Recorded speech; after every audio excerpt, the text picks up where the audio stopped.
Assalamualaikum warahmatullahi wabarakatuh.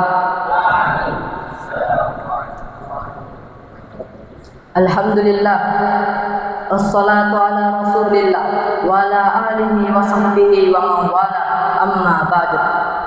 Segala puji bagi Allah, Tuhan yang menciptakan manusia dalam waktu yang lama dan menjadikan di setiap diri manusia sebuah cobaan dan ujian. Maka sungguh beruntung orang yang bersabar terhadap cobaannya, dan sungguh celaka orang yang menjadikan kematian sebagai tempat pelariannya. Tak lupa juga kita kirimkan salawat serta salam kepada Nabiullah Muhammad sallallahu alaihi wasallam yang telah membawa umatnya menuju kesuksesan akhirat dan mengajarkan kepada manusia untuk bersabar dalam masalah yang ia hadapinya. Di dalam Quran surah Al-Balad ayat 4 disebutkan, Allah Subhanahu wa taala berfirman, "Laqad khalaqnal insana fi kabad." Sungguh kami telah menciptakan manusia berada dalam bersusah payah.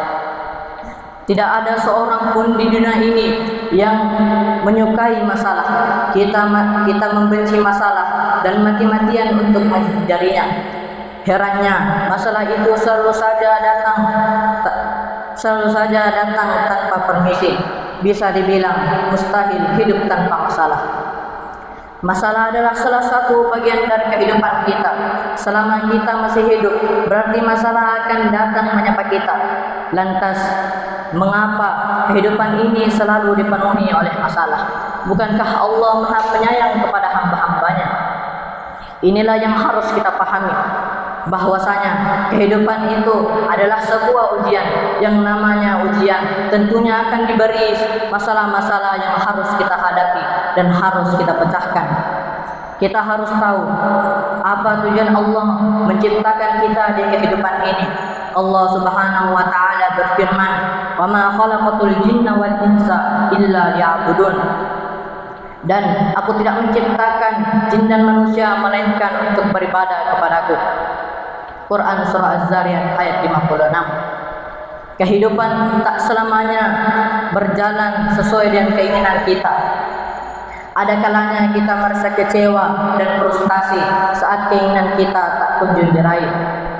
Hadapilah masalah dengan kesabaran, sebagaimana kisah cobaan Nabi Ayyub alaihissalam. Ia dulunya memiliki harta kekayaan yang banyak, dan ia juga memiliki gedung-gedung yang megah dan istri yang cantik. Kekayaan yang banyak tidak membuat Nabi Ayyub alaihissalam lupa dengan dirinya.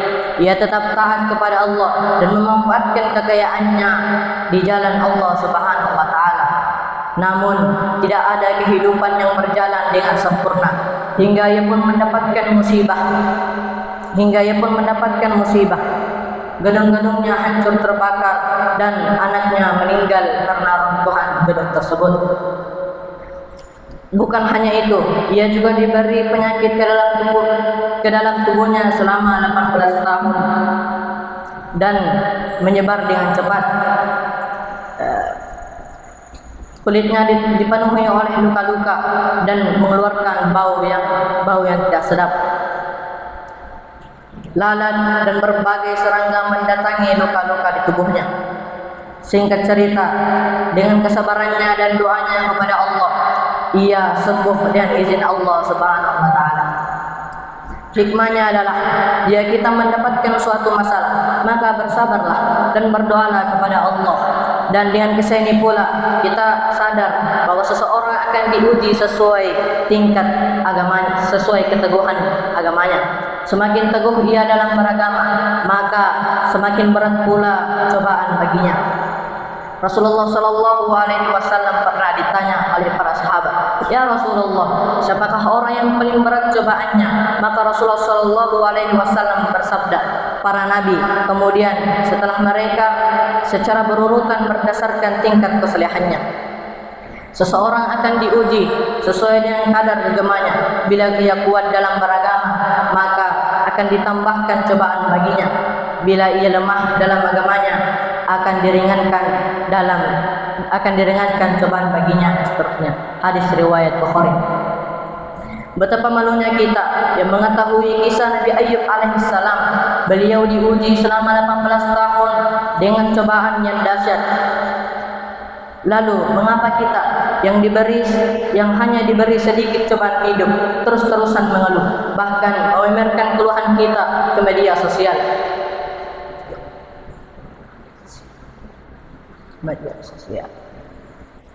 Maka janganlah bersedih terhadap kesulitan yang kita hadapi, karena Allah Subhanahu wa taala hendak menguji keteguhan agama kita. Bersabarlah dan jangan berputus asa. Adukanlah segala kesulitan hidup kita kepada Allah semata. Sadarilah bahwasanya sesudah badai hujan akan muncul pelangi. Sesudah datang gelapnya malam akan terbit cahaya mentari. Sesudah tangis air mata akan hadir senyuman serta tawa. Seberat apapun masalah, maka jangan menyerah. Maka dari itu, bertakwalah, berikhtiar dan bersabar serta berdoa, dan jangan berputus asa dalam menghadapi suatu masalah. Ingatlah bahwasanya Allah bersama kita dan pertolongannya akan datang seiring kesabaran. Kita punya kendala, Allah punya kendali. Kita punya masalah, Allah punya solusi. Sekian dari kultum yang bisa saya bawakan. Semoga dengan kultum tersebut kita bisa mengambil faedah. Wabillahi taufiq wal hidayah. Wassalamualaikum warahmatullahi wabarakatuh.